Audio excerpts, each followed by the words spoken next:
Major support for Carolina Business Review is provided by Grant Thornton. Operating in more than 100 countries, our tax, audit, and advisory professionals specialize in helping companies unlock their growth potential.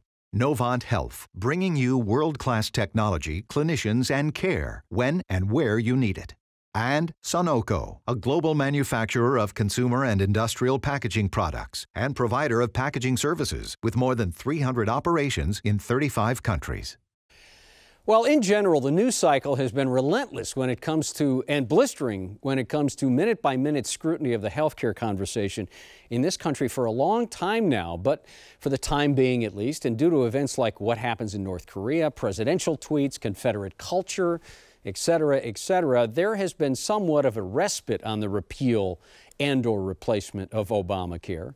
Welcome again to the most widely watched source of Carolina business and public policy. Of course, the contemporary healthcare debate includes patients, insurance companies, hospitals, and of course, doctors. What is the physician's take on what's best? And later on this program, the CEO of the doctor-owned liability insurer Medical Mutual of North Carolina, Dale Jenkins, joins this discussion. But just now, in a moment, we will meet our panel that start this week's program. We hope you'll stay with us. Gratefully acknowledging support by Blue Cross Blue Shield of South Carolina. Please visit us at southcarolinablues.com. The Duke Endowment, a private foundation enriching communities in the Carolinas through higher education, healthcare, rural churches, and children's services. Barings, a leading global asset management firm dedicated to meeting the evolving investment and capital needs of its clients. Learn more at barings.com. On this edition of Carolina Business Review, Carl Blackstone from the Columbia Chamber of Commerce, Bill Russell of the Lake Norman Chamber of Commerce, and special guest Dale Jenkins, CEO of Medical Mutual.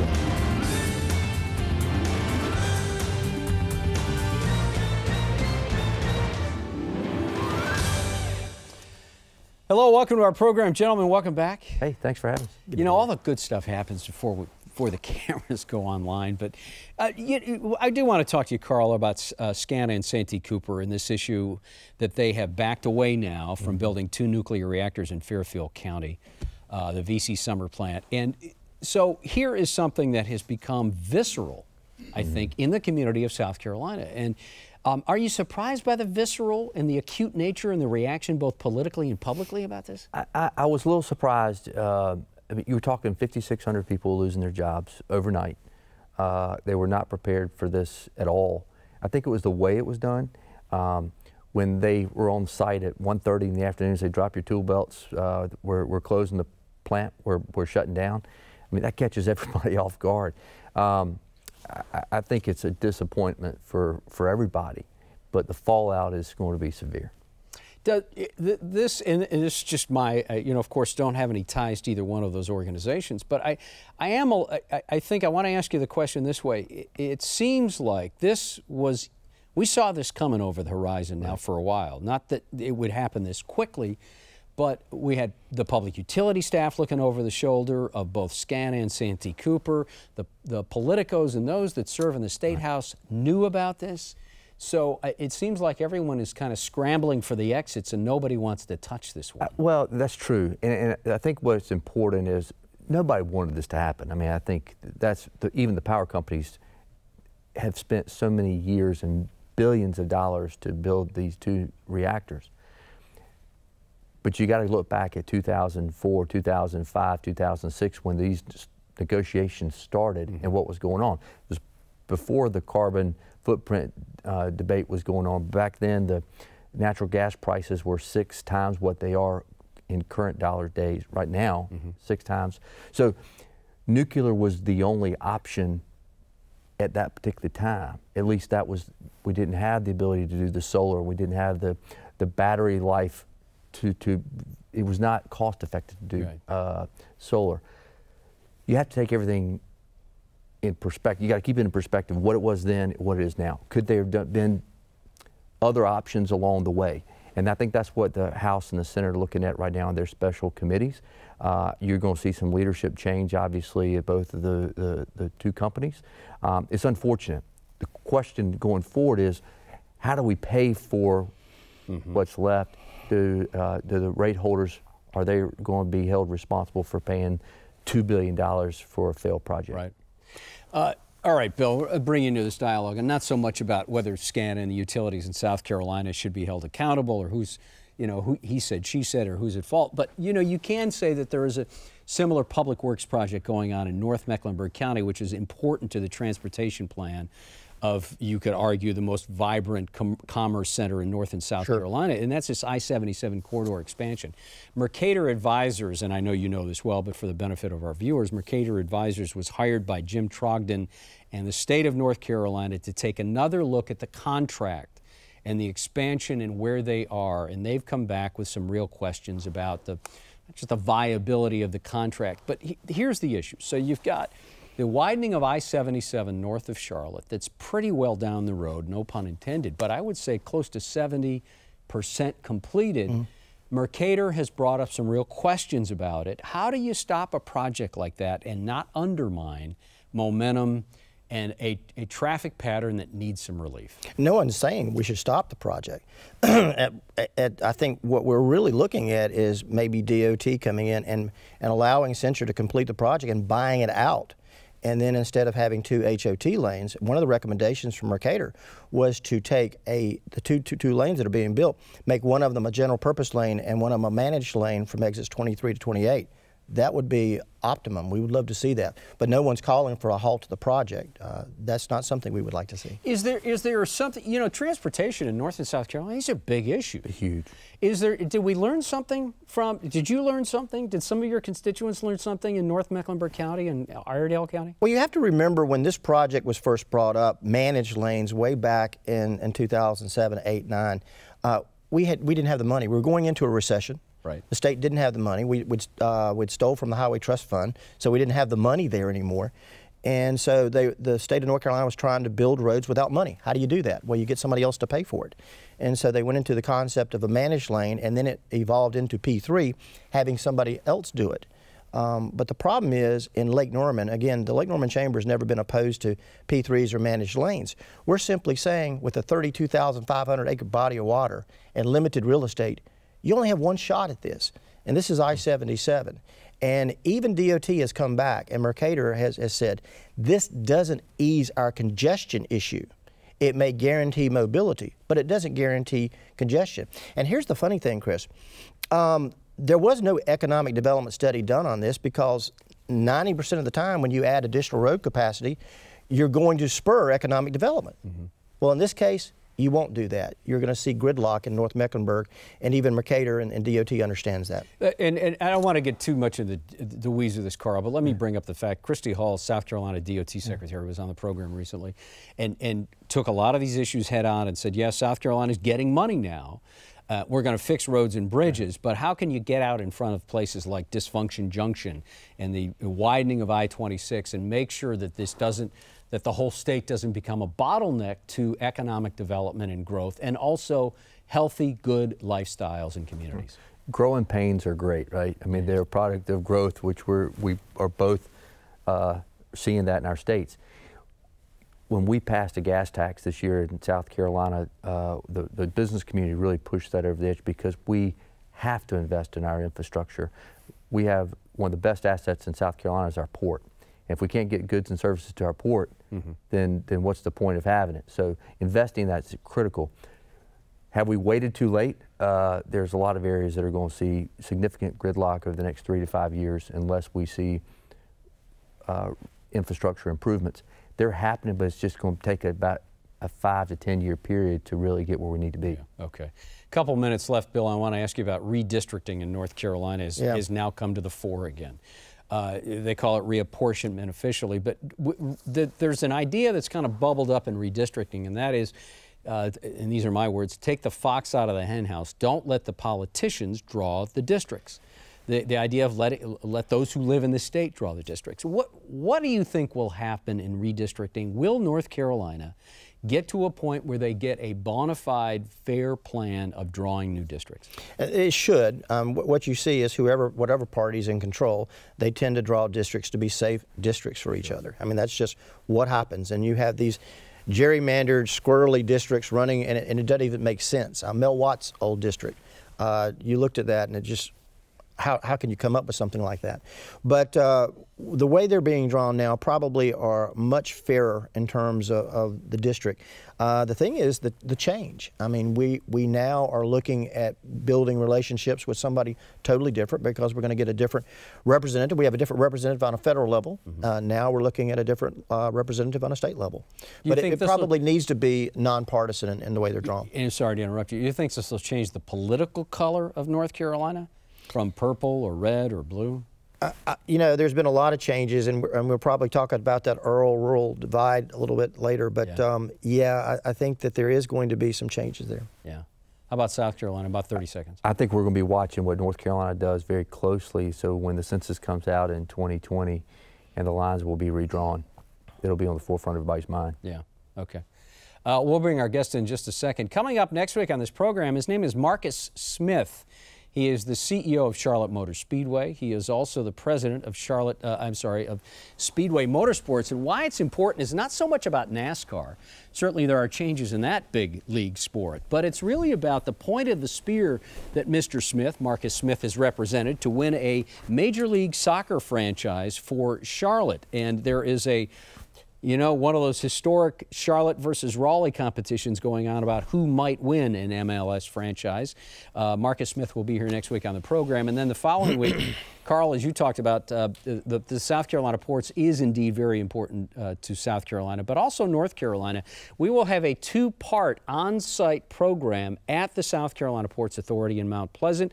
It's a two-part program. We hope you join us for that. Is two parts about transportation and infrastructure, not just in the Low Country, but as it spreads out across the Southeast and certainly in the Carolinas. For more than 4 decades now, our guest's firm has solely focused protecting the physician's practice, mostly through malpractice insurance and liability coverage. But just as dynamically changing as healthcare is itself these past few years, how has the need for the docs changed? And what's the difference now versus what it was when the organization was founded about 40 years ago? And does being a better doctor mean protecting and having a better outcome for a patient? Joining us now is the longtime Medical Mutual Chief Executive Officer, Dale Jenkins. Dale, welcome to the program. Thank you for having me. Let's try to answer that question. So as you focus on your members, the doctors who own Medical Mutual, as it's called, how do you make sure that that's a better outcome for a patient? Well, you know, I'm fortunate to know the founders of Medical Mutual. That goes all the way back to 1975. And one of the premises they founded the company on was to promote good medicine. You know, so from day one, it has been a practice of ours to work with physicians to try to make sure they're practicing medicine in the highest quality way. We've never tried to pretend we would insure doctors that didn't do otherwise. We've also built an entire team that helps doctors every day try to mitigate risk in their practices. A lot of medical errors occur because of process errors. And so our teams go in, they look at the flow of information, they look at the flow of data to make sure that patients are being communicated with properly, they make sure clinical tests are being communicated properly, they make sure other issues are being done in a way that protects the patient. So I think from day one, we've always had the patient first. We've always wanted to make sure our doctors provided good quality care. If they don't do that, then they really don't have a home at Medical Mutual. You know, Dale, it's interesting the way you described it, that there's good medicine, that they're practicing good medicine. That has been at the core of a lot of debate around healthcare and what is healthcare with CEOs and hospitals that sat in the chair and insurance companies.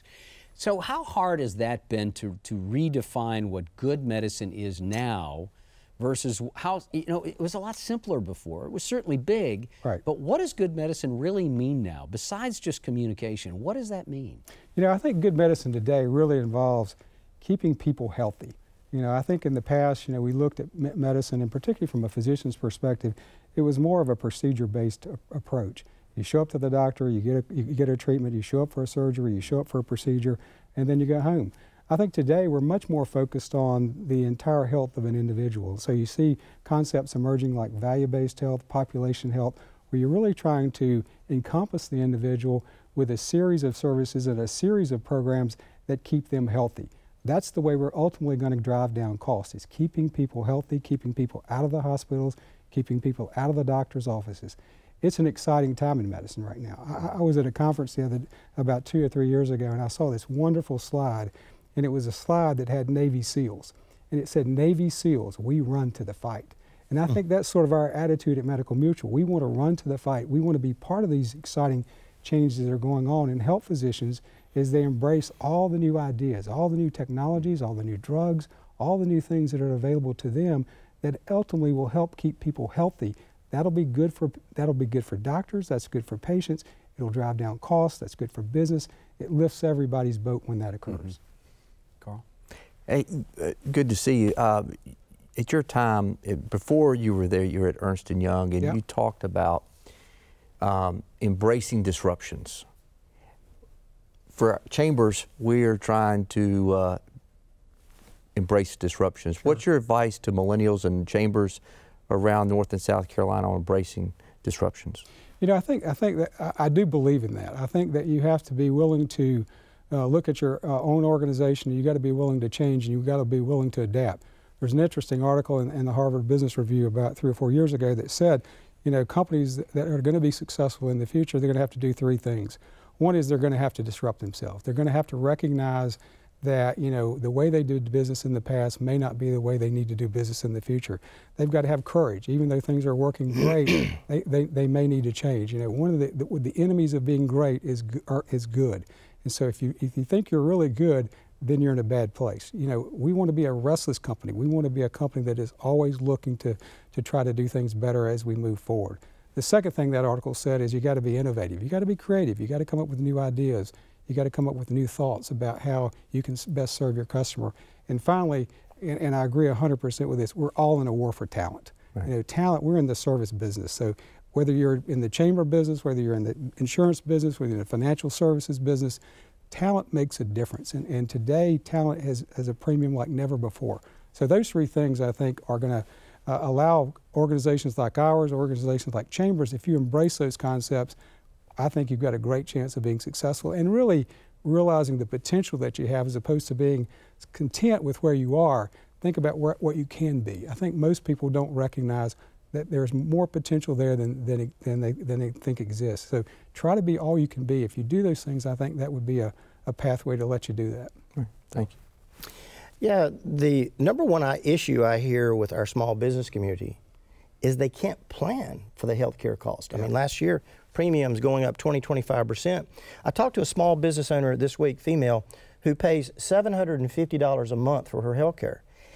No pre-existing medical condition, totally healthy, hasn't been in a hospital stay, no doctor visits, 51, so she still has maternity, but it's the high cost. She used to be able to pay for the health care benefits for her employees, but she can't do that now. Yeah. But the issue facing small business owners is we don't know what to expect. How do we get our hands around that? That's a very good question. You know, last year I was fortunate to chair the North Carolina Chamber, and one of the projects that we have undertaken is that very question. We know that the health care costs are on an unsustainable level. They are driving small businesses into the ground in some respects. It is the #1 issue. When we did a poll of CEOs, it's the #1 issue that's on their mind. So we've created a task force that really is looking at this whole idea from the stakeholder chain all the way through the process, all the way from the delivery of healthcare all the way through the end user, and saying where along that pathway are there inefficiencies, where are there opportunities to drive cost out. And like I was saying earlier, I think we've all concluded that keeping people healthy is really what we need to be doing. Some of our businesses in North Carolina have on-site clinicians that take care of their employees. That's been a positive outcome for them, but we need to do more. And the other thing that we have to keep in mind is that when you look at a person's health, only 20% is determined by clinical care. 80% is determined by behavioral issues, socioeconomic issues, and the environment that they live in. So we've got to have a sort of an integrated approach, I think, in our states and our communities, so that we look at all aspects of that. So we again make people healthier. We keep people healthier, they're more productive, the costs go down, that allows the employees to be happy, that allows businesses to grow and thrive, I think. Dale, before you joined the discussion, we were out here chatting about infrastructure and transportation and how important that is, of course. I don't think it's lost on anyone that's watching the program. North Carolina's DOT and a lot of people, certainly in the triad, the triangle, have have put a stake in the ground around this idea of the North Carolina megasite along 421, Right. which is the spine of, I know you know this, I-40 and I-85. What are the barriers to get that job done, to create maybe a new interstate and to really build the infrastructure so that they will come, so to speak? You know, I think what you mentioned is one of the most exciting opportunities we have as a state. You know, we talk a lot in Raleigh about the RTP as the gift that keeps on giving. We need another one of those, and we think that that Megasite Corridor, spanning from Sanford all the way actually through to Winston-Salem, we think that could be the next big thing. But you're right, it has to be supported by infrastructure. There are good plans, we think, on the drawing board to get the roads there that are needed. We had a conversation just this week with Senator Tillis about designating 421 as an interstate. So those activities are ongoing. I think we also have to be realistic about toll roads. We need to finish 540 around Raleigh. It may be best to do that as a toll road. That, you know, the tolling of that road so far, the section that has been completed, has been a wide success. So I think we have to be open-minded, I think we have to be thoughtful, and I think we have to be aggressive, because opportunities are not going to wait for us. We need to go find those opportunities. We need to be ready to pounce on those opportunities. You know, today there's an announcement the other day about Mazda and some manufacturing, automotive manufacturing plants wanting to build a new plant. We need to be aggressively going after those. We've got a lot of things in place today. We are very, very close, I think, to being able to land one of those opportunities. We just got to be aggressive and put the right infrastructure in place and be aggressive and go after those organizations when those opportunities arise. Carl? We've talked a lot on this program, Chris, and others, about the rural-urban divide, both in North and South Carolina. As it relates to health care, what do you see the next 10, 15 years as deliverable systems in the rural areas versus the urban areas in North Carolina and South Carolina? Yeah, that is a very important question. I mean, the rural-urban divide is one of the biggest issues I think we face in both our states. I agree. I grew up in a rural part of North Carolina. I grew up in Rutherford County, so I was there in the heyday when there were textiles and manufacturing of furniture and things like that. And today, you know, it's a shell of what it used to be. Thankfully, Facebook decided to locate a server farm there, and that was a big boost to their local economy. I think healthcare is going to have to play a big part of that, because nobody wants to move to a community that doesn't have quality healthcare, that doesn't have quality education, and doesn't have the infrastructure such as broadband to support their needs. You know, I think we have to be, though, realistic and say that the way we deliver healthcare in those rural markets may be different than it has been. You know, most of those communities in the past wanted to have their own hospital. And, you know, those hospitals, they wanted them to be able to do everything from deliver babies to do brain surgery. Well, I think those days are probably over. I think what we will probably find is you'll have, you know, some good primary care facilities there. You'll have some kind of urgent care facilities that can treat emergent issues. And then, quite frankly, you'll have some transportation facilities available so that some people that need care quickly could be transported via helicopter or other means to, you know, a larger center. So I think we have to be realistic about what is economically feasible in those markets, and people have to be willing to adapt and change and recognize we can't go back and build, you know, a hospital in every corner, so to speak. We can deliver health care in an efficient way. There's good models already emerging. You know, Carolina's healthcare system here in Charlotte has done something down in Anson County that's pretty clever, we think. So there are models like that that can emerge. People have just got to be content that it's going to be different in the future than it was in the past. We have about a minute left, Bill. Question?